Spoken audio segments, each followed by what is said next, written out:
মানে 2রা সেপ্টেম্বর আমাদের আন্দোলনের আগের দিন একটা আমাদের মামলা উঠেছিল, যে মামলাটা আমাদের অ্যাসোসিয়েশনের তরফ থেকে যে আরটিআই করা হয়েছিল, সেই আরটিআইটা আমার সাথে আরো অনেকে করেছিল, কিন্তু মেন মামলাটা আমিই করেছি। যাই হোক, এই মামলাটার মেন পিটিশনার আমি ছিলাম। মাঝে মাঝে নেটটা ভীষণ ডিস্টার্ব হচ্ছে, সেজন্য আমি কথা বলতে পারছি না। মেন পিটিশনার আমি ছিলাম, মেন মানে একজনই আমি মামলাটা করেছিলাম। যে আমরা যে আরটিআই করে যে বোর্ডের কাছ থেকে যে উত্তরগুলো জানতে চেয়েছিলাম, সেটা হচ্ছে যে টোটাল আমাদের ক্যাটাগরি ওয়াইজ লিস্ট পাবলিশ করানো হোক, তার সাথে আমরা রেগুলার ডিএলএড কতজন আছে সেই সংখ্যাটা জানানো হোক, তার সাথে যারা বিএড ক্যান্ডিডেট যারা পরীক্ষা দিয়েছিল, যারা পাস করেছে, সেই বিএডদের সংখ্যাটা কত সেইটা জানানো হোক, এবং এনআইওএসদের সংখ্যা কত সেটা জানানো হোক। এই রকম বোর্ডের কাছ থেকে কিছু তথ্য চেয়ে আমরা আরটিআই করেছিলাম। এই আরটিআই কর্মসূচিতে সবাই অংশ নিয়েছিল। তো আরটিআই এর যে প্রসিডিওর, সেগুলো সবাই আমরা কিন্তু মেনটেন করেছিলাম। সবাইকে একটু দুঃখিত, মানে নেটের খুব প্রবলেম হওয়ার জন্য একটু হয়তো ওয়েট করে যেতে হচ্ছে। তো যেটা বলছিলাম, যে আরটিআই এর সমস্ত প্রসিডিওর আমরা মেনটেন করেছিলাম। ফেব্রুয়ারিতে আরটিআই করি, তারপর মার্চে যখন কোনো কিছু উত্তর পেলাম না, মানে কিছু ব্যক্তি আর কি নিজেদেরকে যারা সর্বজান্তা মনে করে, নিজেদের প্রতি তাদের এতটাই কনফিডেন্ট যে তাদের থেকে বেশি হয়তো আর কিছু জানে না। মানে তারা যে কেন 22 টেট পাস করে টেটের জন্য ওয়েট করছে, বা প্রাইমারি স্কুলে যাওয়ার জন্য কেন পথে বা লড়াই করছে, উকালত ল পড়ে উকিল হওয়ারও তারা, মানে উকিল হওয়ারও ঊর্ধ্বে তাদের সরাসরি জাস্টিস হওয়া দরকার ছিল। আমরা তো 22 স্টেটের জাস্টিস বলেই মানে তেনাকে জানি। তো তিনি যেভাবে মেসেজ করছেন যে আরটিআই এর সম্পূর্ণ প্রসিডিওর মেনে আরটিআই করুন, মানে তাকে, সেই সর্বজান্তা জ্ঞানী ব্যক্তিকে আমি বলতে চাই। হ্যাঁ, তো আরটিআইটা আমরা উকিল মারফত করেছিলাম। তো উকিল সম্পূর্ণ প্রসিডিওর মেনেই কিন্তু আরটিআইটা করেছিল। এবার আপনাদেরকে বোঝাই একটু বিষয়টা। আরটিআই করা হয় আরটিআই অথরিটিকে। হ্যাঁ, আরটিআই অথরিটিকে, যে মানে আমরা যে বোর্ডে আরটিআইটা যেগুলো আমাদের জানতে চাওয়ার প্রসঙ্গ ছিল, সেগুলোর অথরিটি হলো বিকাশ ভবন। তা আরটিআই অথরিটি যখন প্রথম আরটিআই করলাম, তারা কোনো অ্যান্সার দেয়নি। ফার্স্ট অ্যাপিল করেছিলাম। ফার্স্ট অ্যাপিল করার পর আরটিআই অথরিটি আমাদেরকে ডেকে পাঠিয়েছিল চিঠি দিয়ে, আমাদের কাউন্সেলিং করিয়েছিল, আমাদের কি কি উত্তর আমরা জানতে চাই সেটা ভেরিফাই করিয়েছিল, এবং তারপরে আমাদের চিঠি দিয়ে রিপ্লাই করেছিল। এই আরটিআই এর, হ্যাঁ, আমি ভীষণ ডিস্টার্ব ফিল করছি, সরি টু সে। এখানে ভীষণ নেটের প্রবলেম, তাই মাঝে মাঝে নেট বন্ধ হয়ে যাচ্ছে, তখন আমি কিছু কথা বলতে পারছি না।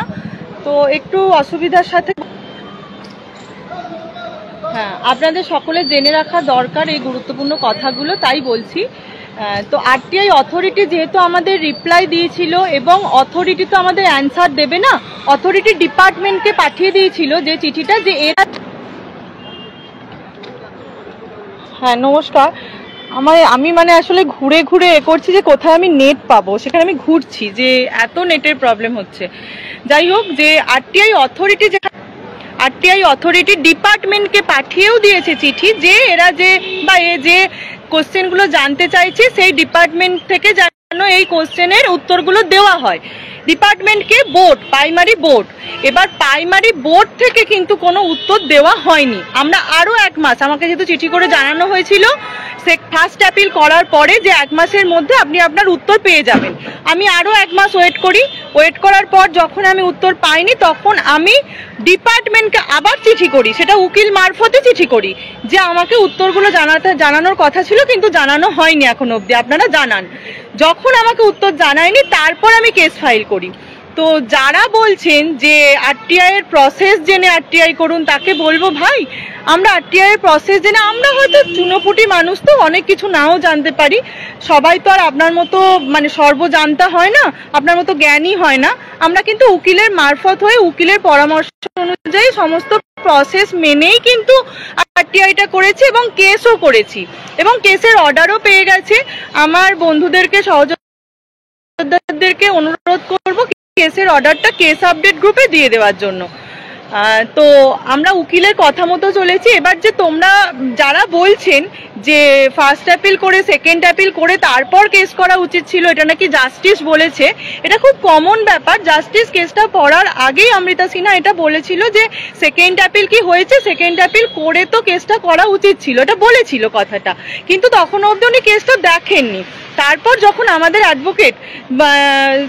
অ্যাডভোকেট ছিলেন হচ্ছে চিত্তপ্রিয় স্যার, কিন্তু সেই দিন উনি 2022-এর মামলা থাকার জন্য উনি দিল্লিতে ছিলেন, তাই ওনার জুনিয়র দাঁড়িয়েছিল একটা নেক্সট ডেটের জন্য।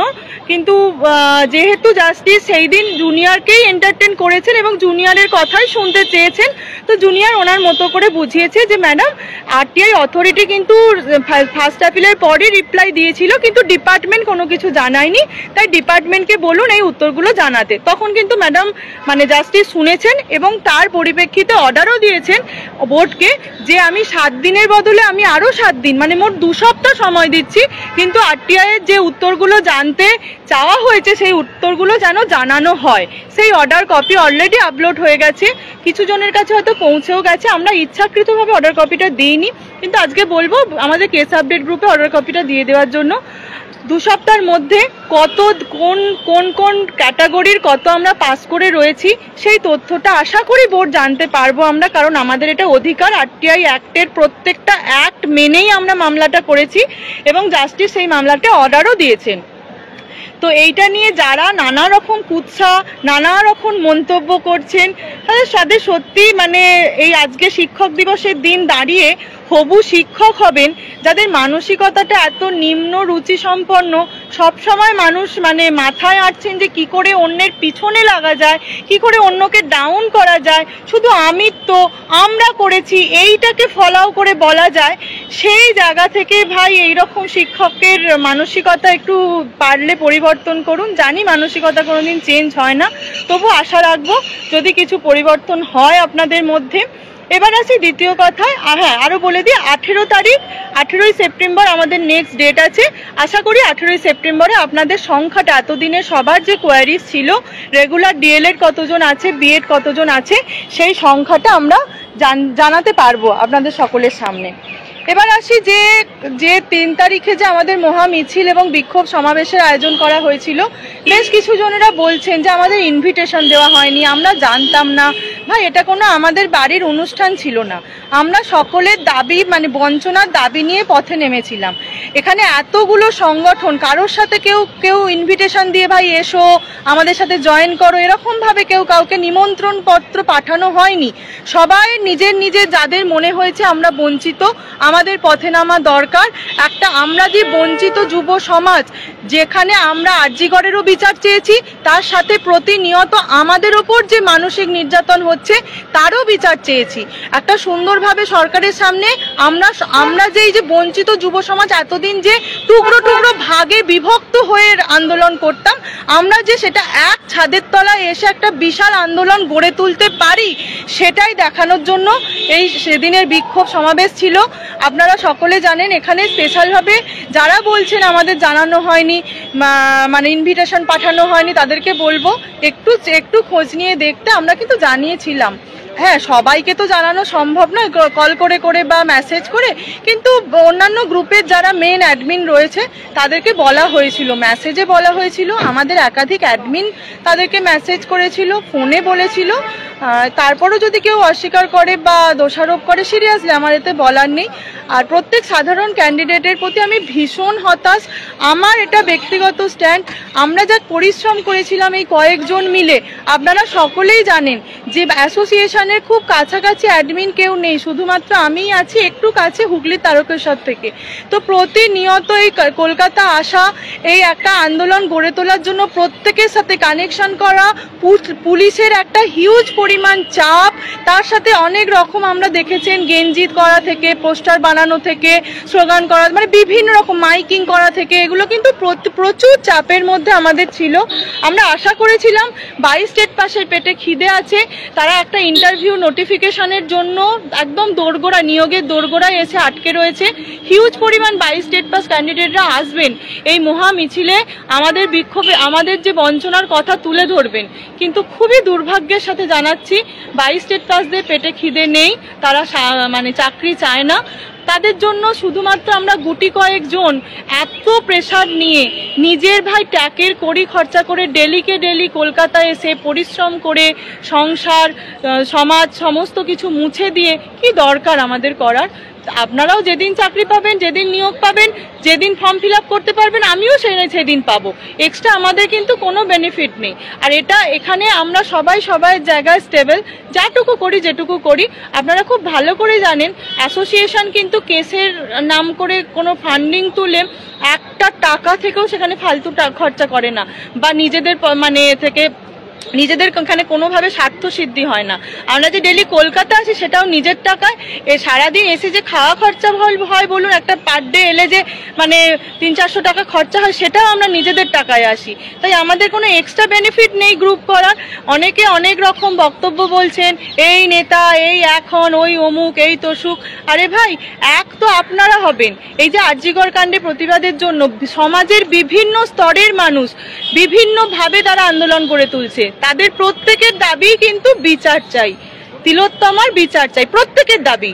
কিন্তু বিভিন্ন স্তরে, কেউ সঙ্গীত শিল্পীরা, কেউ যারা সিনেমা করেন তারা, কোনো খেলোয়াড়রা, সাধারণ মানুষরা, বিভিন্ন জগতের যারা লোক আছে, তাহলে কি তাদের দাবিটা কি তুলে ধরা হচ্ছে না? কিন্তু সাধারণ মানুষ যেহেতু তাদের দাবিটা মিলছে, তার দাবিটা শুনে কিন্তু যে কোনো মিছিলে বা যে কোনো আন্দোলনে তারা অংশগ্রহণ করছে। সেরকম 22 স্টেট পাসদের থেকেও আমাদের এক্সপেকটেশন ছিল, কে অ্যাসোসিয়েশন, কে অন্য মঞ্চ এসব দেখবেন না, যেই আন্দোলন করুন তারা তো করছে 22 স্টেট পাসের নিয়োগের জন্য, নোটিফিকেশনের জন্য, 50,000 শূন্য পদ সহ নোটিফিকেশনের জন্য। তাহলে সেই দাবিটা তো আপনারও দাবি, তাহলে আপনারা আসবেন না কেন? সে যে সংগঠনই ডাকুক না কেন। এটা বরাবর অ্যাসোসিয়েশন বলে এসছে, আজও বলেছি, কিন্তু আপনারা ভীষণভাবে আমাদেরকে হতাশ করেছেন। আমরা যা পরিশ্রম করেছিলাম, রানী রাসমণি রোডের ওপর অবস্থান বিক্ষোভ করার সুযোগ পেয়েছিলাম। সেখানে একটা হিউজ, যেখানে পুলিশ প্রেসারে সেটা দিতে বাধ্য হয়েছিল ওই অত সংখ্যা দেখে, লাস্টে 200-300 জনও রইল না যে আমরা ওখানে বসে আমাদের দাবিটাকে মেটাতে পারবো। একদিকে যেমন ছিল বিধানসভা, সামনেই এত বড় একটা ধর্মতলা মতো জায়গা, একটা রোড পুরো ব্লক করে আমরা বসতাম, সামনেই রাজভবন, একটা এখানে একটা বিক্ষোভ করলে সত্যি কিছু না কিছু হয়তো আমরা পেতাম। কিন্তু খুবই দুর্ভাগ্য, খুবই লজ্জার সাথে বলছি, আর আমি অন্তত ব্যক্তিগতভাবে কোনোদিন কারোর জন্য পথে নামবো না। যেদিন আপনারা পাবেন সেদিন আমরাও পাবো। এত বিভেদ, এত অপপ্রচার, এত সবকিছু, ভাই আমাদেরও দাম আছে, আমাদেরও সময়ের দাম আছে। আমরা এসব কিছু ঊর্ধ্বে উঠে করছিলাম যাতে সবাই একটু নিয়োগটা পেতে পারি, একটা চাকরি দরকার খুব, সেই জন্য। কিন্তু যেহেতু আপনারাই বুঝছেন না, শুধু ফেসবুকে বিভেদ তৈরি করে রয়েছেন, জ্ঞান দিতে ব্যস্ত রয়েছেন, তাই ফেসবুকে বিপ্লব করুন। যেদিন আপনিও পাবেন নোটিফিকেশন, আমিও পাবো, সেদিন আমিও, এইটুকুই। আর বিভিন্ন মানুষ বিভিন্ন রকমভাবে কাঠি করছেন। আপনারা খুব ভালো করে জানেন যে অ্যাসোসিয়েশন হলো সার্টিফিকেট বাতিল মামলাটা প্রথম অ্যাসোসিয়েশন করেছিল, এবং যেহেতু সার্টিফিকেট বাতিল মামলাটা আমরা তখন প্রকাশ করতে পারিনি, করতে চাইও নি, যেহেতু এখানে অপোনেন্ট হিসাবে বিএডরা ছিল, তাই আমরা বলেছিলাম না, আমাদের দাবিটা ছিল যাতে পিডিএফ প্রকাশ করে সার্টিফিকেটটাকে ক্যান্সেল করা হয়, যতজন বিএড বা এনআইওএস রয়েছে। কিন্তু সেখানে কোর্ট দিতে বাধ্য না, কারণ সেইটা আমরা প্রসিডিওর মানিনি, কিন্তু এক্ষেত্রে কোর্ট দিতে বাধ্য, কারণ আমরা আরটিআই এর প্রসিডিওর মেনে আরটিআই গুলো করেছি এবং কেস করেছি। আশা রাখুন, ভরসা রাখুন, আশা করি যে এতদিনের যে আপনাদের সংখ্যাটা জানার ইচ্ছা, যে আমরা রেগুলার ডিএলএড কতজন পাস করে রয়েছি, তার মধ্যে কোন ক্যাটাগরি কি রয়েছে, আশা করি 18 তারিখের আগে জানিয়ে দিতে পারবো। কারোর অপপ্রচারে কান দেবেন না, নিজেদের বিচার বুদ্ধিগুলো একটু কাজে লাগান। কে কি বললো, কে যেতে বললে তবে যাবেন, কে উঠে দাঁড়াতে বললে তবে না দাঁড়াবেন, একটু নিজস্বতা আনুন। সবাই তো ভবিষ্যতে শিক্ষক হবেন, সবাই একটু নিজেদের বিবেককে প্রশ্ন করুন যে কাদের উদ্দেশ্যটা কি। যাই হোক, আজকে এখানেই এইটুকুই বলার জন্য করলাম। সবাইকে ধন্যবাদ। আশা রাখুন সকলের কাছে, সকলে প্রে করুন যাতে 18 তারিখ আপনাদের কাছে একটা ভালো খবর পৌঁছে দিতে পারি।